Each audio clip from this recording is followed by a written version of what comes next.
Welcome everyone. Can you hear? Yes. It is a real pleasure to celebrate the 20th anniversary of the Elizabeth Longford Prize for Historical Biography. Peter and I set this up in 2003 to commemorate the life and work of my grandmother, Elizabeth Longford.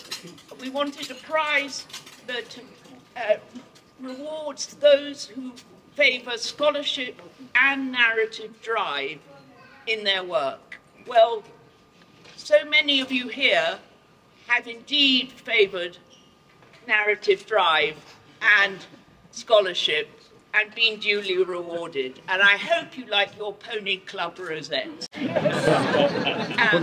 So it is such a pleasure to be here among family and friends, supporters of the prize, and wonderful writers.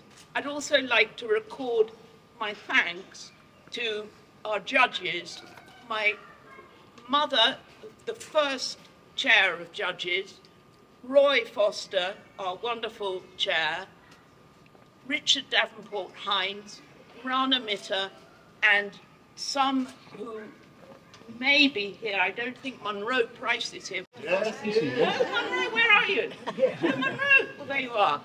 I salute you. And I salute also other judges. But now I'm passing you on directly to our wonderful chair of judges, Roy Foster. Thank you, Flora. And I'd like to say thank you to Flora and Peter for founding this prize. And thank you to my fellow judges, Flora again, Rana Mitter, Richard Davenport Hines, and the indomitable and wonderful. Thanks also to the previous winners, of whom I see so many here tonight. If we had a Booker of Bookers or a Longford of Longfords, this would be an almost impossible task, because the table behind me, the front of the house, tells its own story of the brilliance of the books that we've been addressing for the last 20 years. And on this 20th year, we've had an absolutely stellar lineup. Ruth Harris's book on Vivekananda, Michael Broer's on Napoleon, Ram Guha's Rebels Against the Raj, Leander DeLille's Henrietta Maria, and Daisy Hayes' wonderful book, Dinner with Joseph Johnson. Any of these could have won. I could have talked about any of them at great length. They all reflect, and I think this is important for this prize, they reflect new ways of biography, which is apposite for what we do here. We as judges aren't always in total agreement about forms of biography. There have been salty exchanges. My memories of this prize include a number of rapier thrusts in my ribs. But we always manage to agree in the end, and I think every decision has been effectively unanimous. And that's apposite, because that's how it was this year as well. It's doubly apposite too, because the first winner 20 years ago was David Gilmour's book on Kipling. Alas, David is one of the previous winners who isn't here. But his book explored the problematic intersections and reciprocity between British and Indian cultural history through a biographical focus, in his case on Rudyard Kipling. The same is true of our winner this year, very serendipitously. In a different way, Ram Guha's Rebels Against the Raj takes a group of people, Irish, British, American, who adopted the cause of Indian independence, and he shows the effect on them as well as on their adoptive country. The characterization is empathetic, the historical focus is nuanced. The book shows how change happens in individuals as well as in societies. It's a fascinating tranche of Indian history, but it's more. It's a subtle and thought-provoking meditation on identity.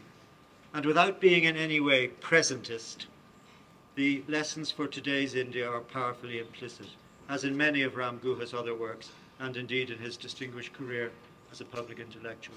We're delighted to announce him as winner of the prize, which Flora will now present.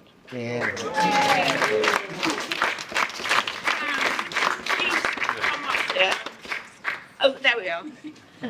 Well, thank you, and thank you, Roy and the judges, for this great honor. It's, as Roy said, an extraordinarily distinguished list of biographers, many of whose works I've read and admired, and I'm going to make this very short. I'm going to not thank all the people who've helped me in this journey in the making of this book, among whom, of course, are the dozens of unsung, unhonored, and sometimes unnamed archivists who, shall we say, selflessly serve our tribe of historical biographers. But allow me to thank my wonderful editor, Arabella Pike, who's here, my fabulous agent, Cara Jones, is also here, and to remember one person who is no longer with us. And that's the late, great Sunny Mehta. Drink a toast to Sunny's memory and to the cricketer lords and the tennis at Wimbledon. Thank you. Thank you so much.